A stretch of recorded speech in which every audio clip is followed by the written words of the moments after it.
Bonjour à tous, je vais vous présenter aujourd'hui comment réaliser un centre de table à l'occasion de la Saint-Valentin, histoire d'avoir un joli milieu de table pour un dîner à deux. Pour ça, vous aurez besoin de quelques éléments, des chatons de saule, 2 bougies rondes de tailles différentes, quelques accessoires spéciaux Saint-Valentin et des fleurons de Phalaenopsis. Je vais vous montrer ça tout de suite. Nous allons travailler dans un vase cylindrique d'à peu près 10 cm de hauteur sur un diamètre de minimum 30 cm pour avoir quelque chose de joli, mais à vous de choisir le diamètre en fonction de la table. Je commence donc par les branches de saule que je vais placer à l'intérieur.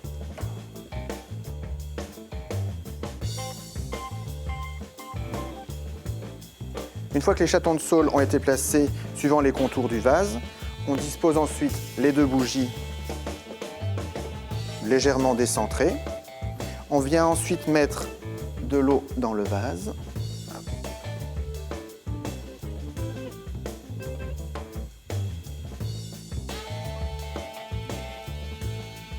On en met à peu près 1 cm ou 2, pas plus, histoire que les fleurs et les branches soient dans l'eau. Passons maintenant aux fleurons de Phalaenopsis. On va les découper un à un et on va les faire flotter sur l'eau, entre les branches, comme ceci.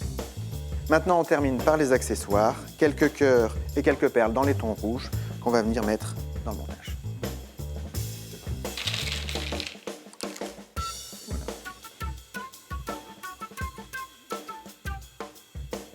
Maintenant, si la Saint-Valentin est passée, je vais vous montrer autre chose, un montage un petit peu plus sophistiqué à base de ce style de contenant, de différentes variétés d'orchidées, de chatons de saule toujours de saison et quelques accessoires. On va commencer par fixer les branches de chatons de saule grâce à des fils de fer autour du contenant, comme ceci. Comme vous pouvez le constater, la forme en fer à cheval commence à se dessiner et casse la rondeur du contenant. On va pouvoir commencer à placer les fioles comme ceci.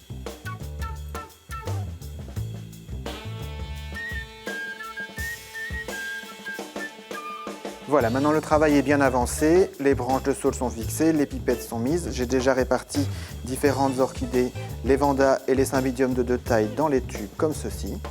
J'ai déjà fixé les fleurs en feutre comme ceci. Et j'ai placé aussi le fil de perles autour des branches. Il me reste maintenant à habiller le centre avec ces quelques graviers.